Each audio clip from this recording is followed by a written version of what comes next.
인간적으로 말하면 세상에서 가장 가까운 관계는 부부관계죠. 부부관계가 가까운 관계라고 하는 것은 뭐가 증명합니까? 부부는 가까이 있어도, 함께 있어도 편해요. 참 신비로운 관계입니다. 편합니다. 말을 안 해도 괜찮아요. 부부가 말을 이렇게 늘 주고받아야 됩니까? 말을 안 해도 편해요. 그런데 다른 사람과는 그렇지 않잖아요. 참 이 부부관계가 신비한 관계입니다. 세상에서 제일 편한 관계. 아무리 가까운 사람도 같이 집에서 며칠을 같이 있겠습니까? 그렇죠. 아무리 가까운 사람도 심지어 가족이라도 같이 있기가 어렵잖아요. 그러니까 촌수로 말하면 부모 자식이 제일 가깝죠. 일촌이니까. 촌수로 말하면 부모 자식이 제일 가깝습니다. 일촌입니다. 일촌. 부부는 무촌이고요. 그러니까 무촌인데 가까운 관계가 부부 관계입니다. 근데 촌수로 따지면 제일 가까운 관계는 부모 자식 관계입니다. 그러니까 이 관계가 정말 이 소중한 관계, 세상에서 가장 가까운 관계. 아버지와 아들, 아버지와 딸, 엄마와 아들, 엄마와 딸의 관계가 이게 얼마나 가까운 관계인지. 그런데 그 관계가 교류가 없다? 그 관계가 불편하다? 그러면 그게 지옥이 아니고 뭐겠습니까? 우리 5월 가정의 달인데 촌수로 가장 가까운 관계인 부모 자식 관계가 원만합니까? 교류가 없다. 대화가 없다. 전화가 없다. 저는 언제부터인지 거의 매일 저희 어머님에게 전화해요. 거의 매일. 어떤 때 하루에 2번씩도 하고요. 어머니가 제가 큰아들인데 큰아들을 그리워하는 마음이 너무 나이가 많아지면서 있다는 걸 알아서 제가 전화드리는 게 옛날에는 뭐 일주일에 한 번 그렇게 했는데 아들을 향한 마음이 너무 간절하니까 그럼 너무 좋아하세요. 그런데 아버지와 아들의 관계가 끊어졌어요. 아버지와 아들이 교류를 하지 않습니다. 만나지 않습니다. 그런 가정이 있었어요. 지옥이지요. 바로 다윗과 압살롬의 이야기입니다. 다윗과 압살롬. 압살롬은 다윗의 3번째 아들. 부인이 성경에 등장하는 부인이 9명인데 3번째 부인의 아들 압살롬. 교류가 없는 겁니다. 만나지 않는 겁니다. 불편한 마음만 계속 드러내는 겁니다. 다윗은 왕입니다. 압살롬은 왕자입니다. 왕이면 뭐하고 왕자면 뭐예요?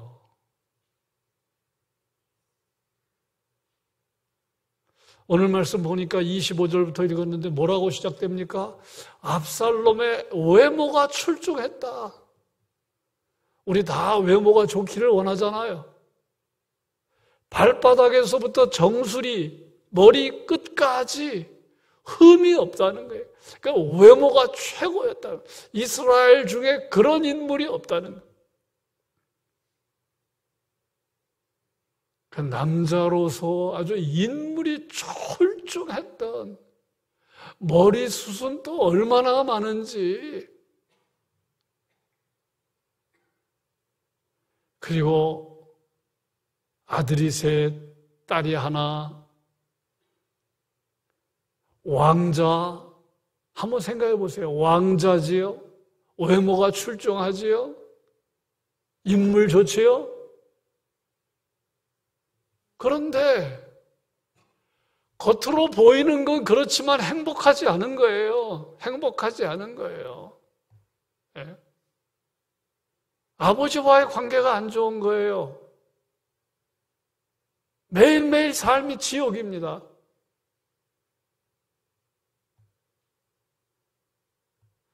압살롬이 자신의 누이 동생, 다말이죠, 다말. 딸도 다말이고, 누이 동생도 다말인데, 이름이.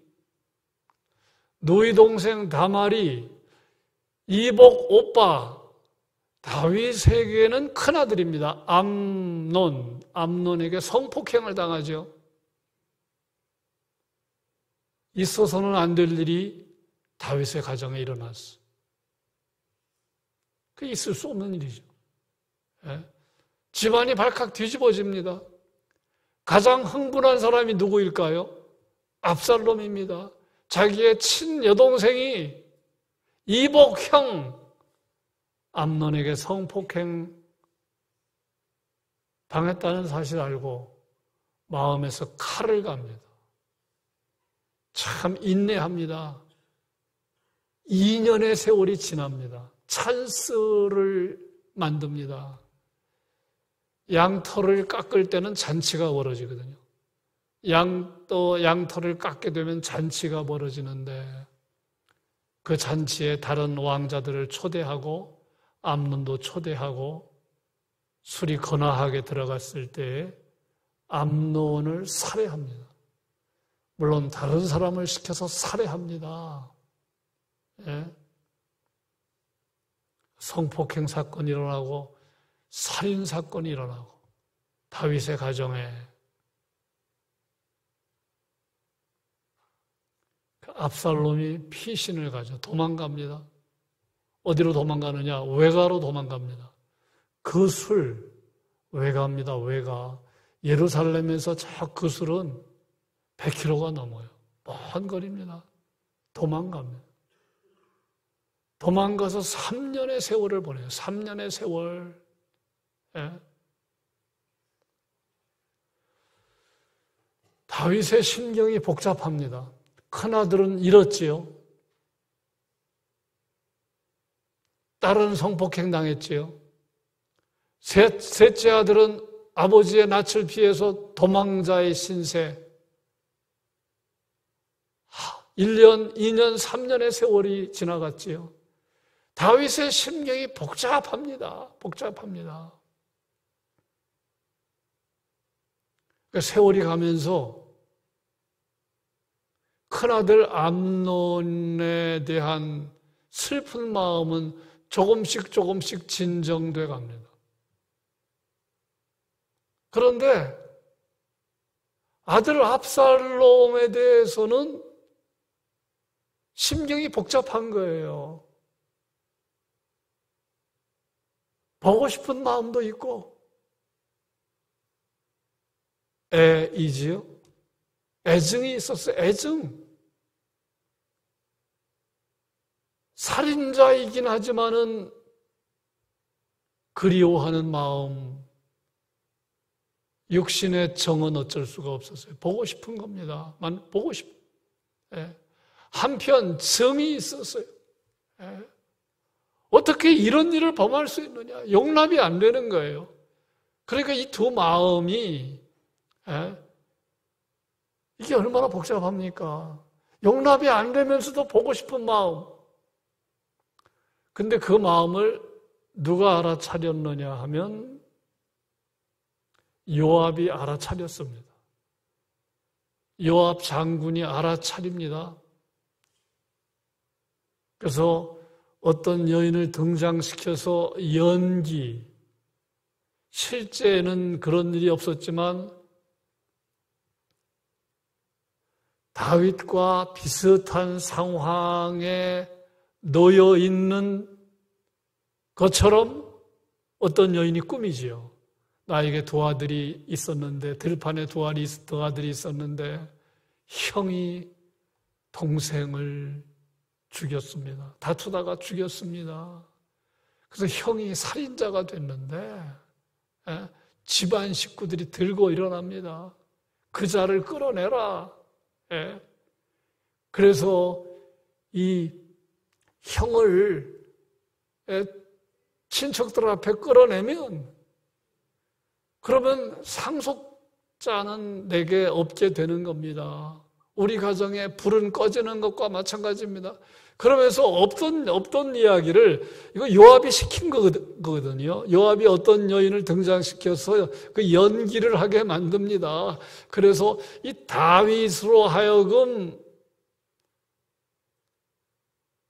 압살롬을 용서하게 만들고 압살롬을 다시 예루살렘으로 귀환하게 만들려는 의도로 어떤 여인을 등장시켜서 드고아 여인을 등장시켜서 이렇게 꾸며서 이야기를 해서 결국은 다윗이 사인을 하죠. 그래, 압살롬 데리고 와라. 그래서 요압이 결국은 압살롬을 데리고 옵니다. 예루살렘으로 데리고 옵니다. 데리고 왔는데 다윗이 여전히 만나주지 않는 거예요. 시간이 지나갑니다. 한 달, 두 달 지나갑니다. 1년이 지나갑니다. 2년이 지나갑니다. 2년이 됐는데 만나주지 않는 거예요. 오늘 본문에 나오는 이야기입니다. 그럼 합해서 모두 몇 년입니까? 5년입니다. 5년.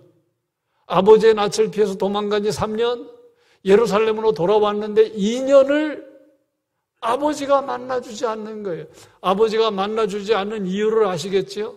앞에서 말씀드린 대로 애증의 마음 때문이에요. 아들을 생각하면 연민의 마음이 들지만 또 괘씸한 거예요. 어떻게 사람을 죽여?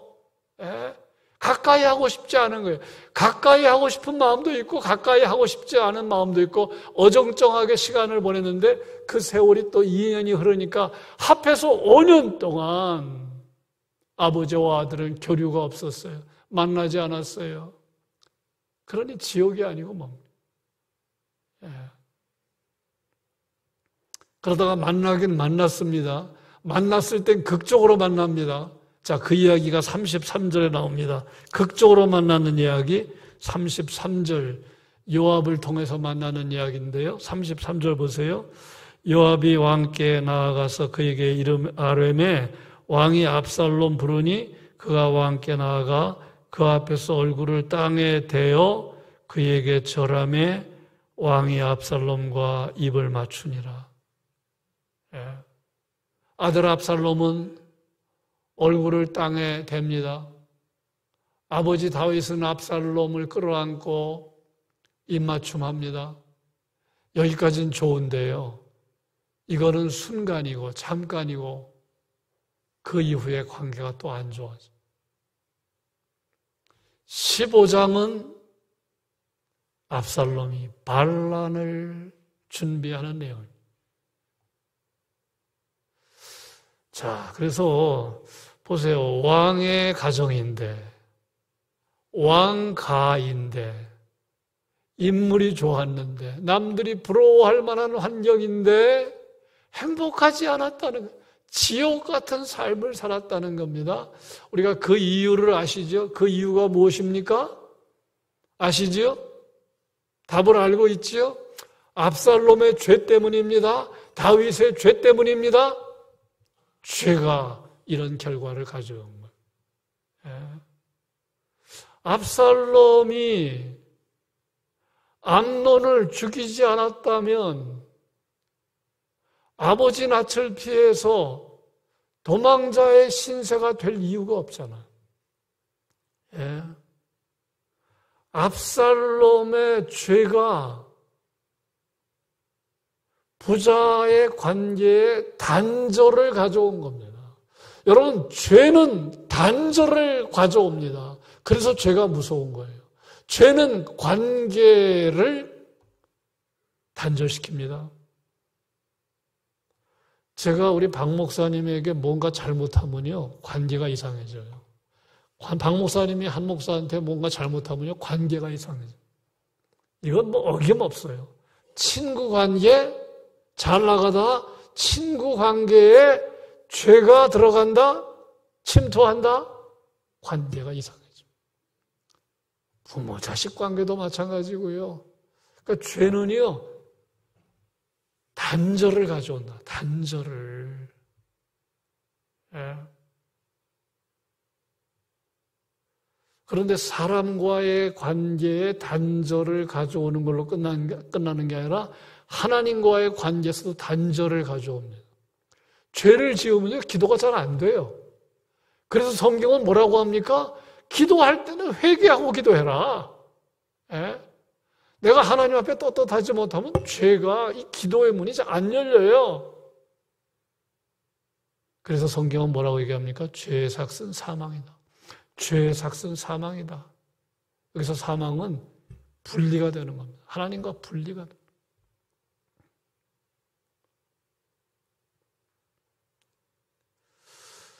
그래서 여러분 우리가 죄를 메스껍게 여겨야 돼요.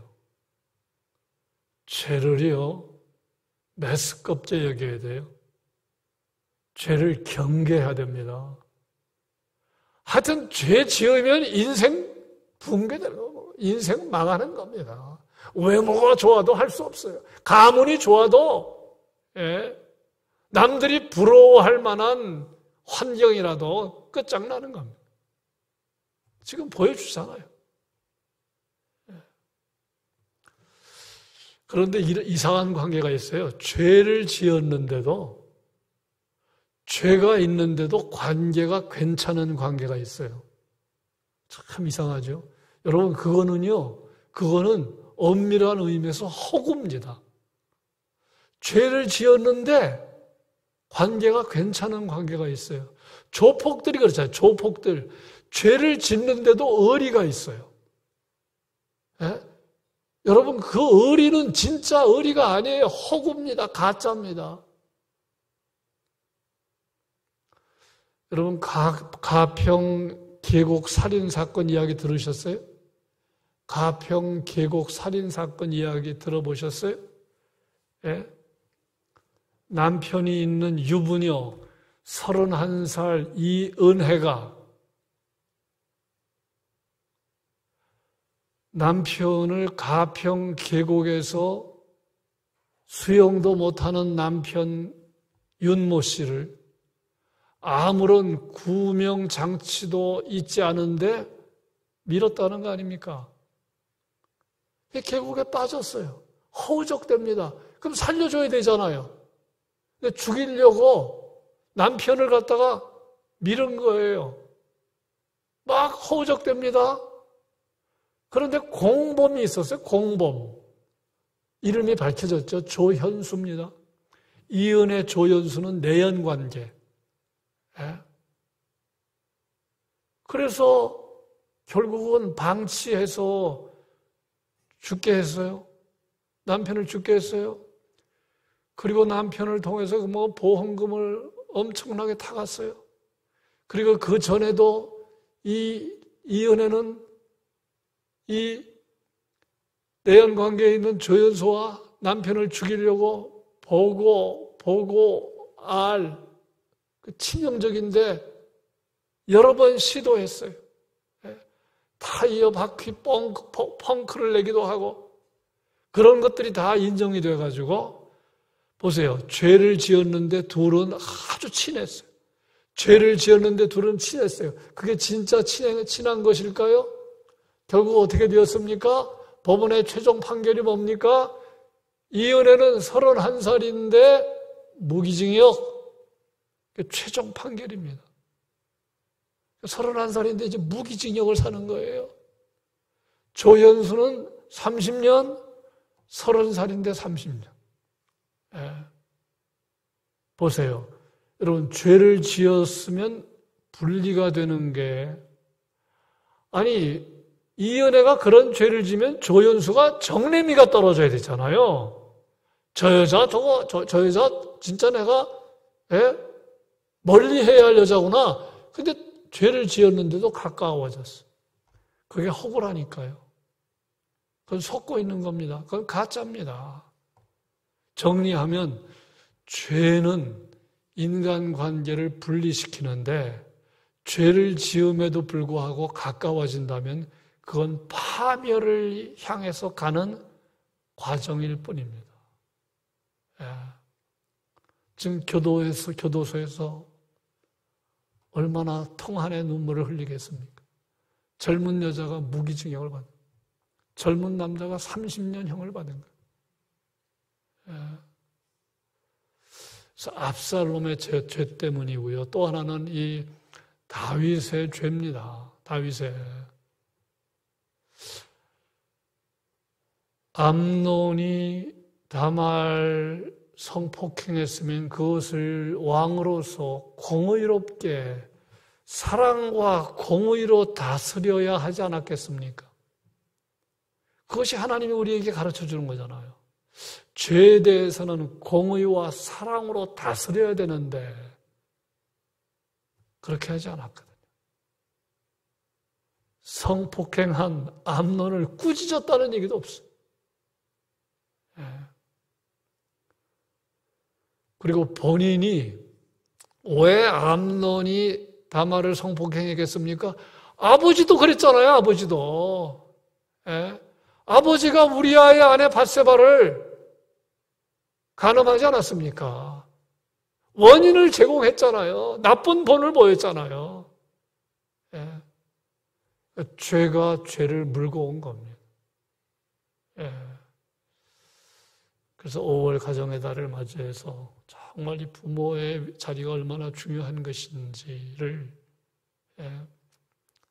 그러니까 요압의 중재는 실패했는데 본문에는 나와 있지 않지만 어떤 정치적인 의도가 요압에게는 사실 깔려 있었음을 우리가 짐작할 수 있어요. 압살롬이 왕이 되면 압살롬을 귀환하는 데 1등 공신이기 때문에 그러면 요압의 자리가 넓어지잖아요. 어떤 정치적인 의도를 가지고 요압이 중재했는데 중간에 무슨 사정이 생겼는지 모르지만 압살롬을 그수를 땅에서 예루살렘으로 귀환시켰다면 빨리 자신이 중재해서 아버지와 아들을 만나게 해줘야 되는데 만나게 해주지 않는 거예요. 그러니까 압살롬이 너무너무 괴로운 겁니다. 예루살렘으로 돌아왔는데 요압이 중재해서 돌아왔는데 요압이 아무런 조치를 취하지 않는 겁니다. 사람을 보냅니다.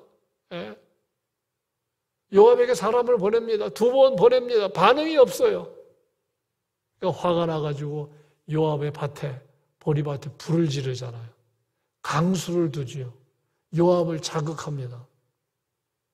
그러니까 그때서야 요압이 만나주고 압살롬을 만나주고 압살롬과 다윗 왕의 이제 만남이 이루어졌지만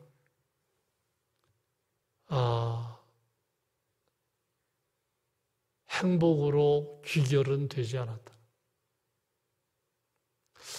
예수님의 중재와 요압의 중재를 비교해 보세요.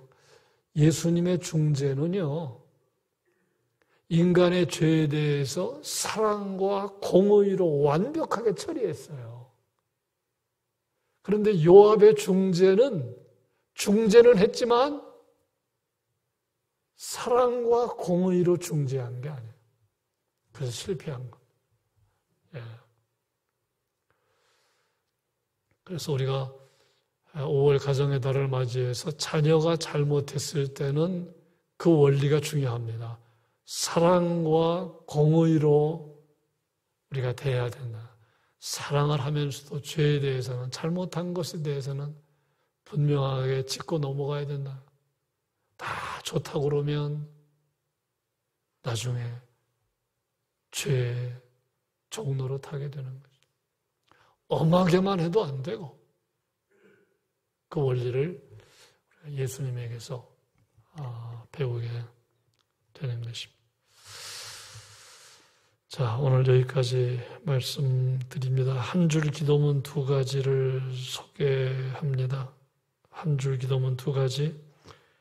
죄는 사람과의 관계를 단절시키고 결국은 불행한 결과가 가져온다는 사실을 알고 죄 철저히 경계하며 살게 하옵소서. 성령 충만하며 살게 하옵소서. 첫 번째 기도 제목이고요. 아무리 외모가 뛰어나도 압살롬은 불행한 사람이 됐잖아요. 내면을 가꾸며 살게 해주십시오.